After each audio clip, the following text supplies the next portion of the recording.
Patuloy ang inisyatiba ng pamahalaan para mapanatili ang kapayapaan sa bansa. Kasabay ito ng pagpresenta ng Philippine Army ng mahigit 40 dating NPA na nagbalik loob sa pamahalaan sa Agusan del Sur.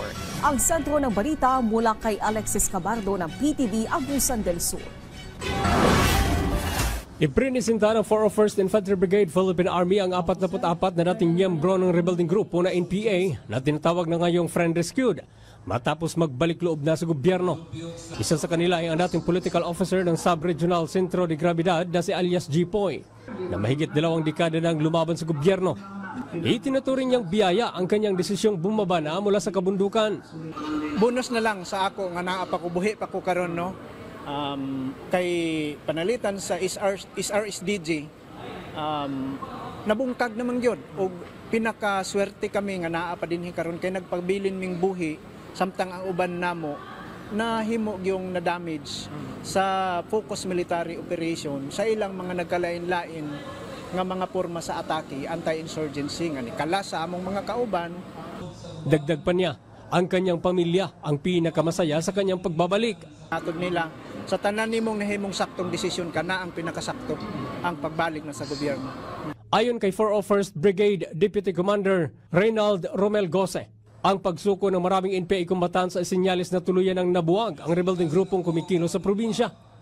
Sa talaan ng Philippine Army, 10 na lamang ang aktibong miyembro ng NPA sa lalawigan. Kaya naman, nanawagan si 401st Brigade Commander Antonio Dunloan Jr. It's high time that you give in. Wala nang pupuntahan to. I don't know if they really have that chance really to overthrow the government. When will that happen? Pahabain pa natin ng another 60 years? That's not possible.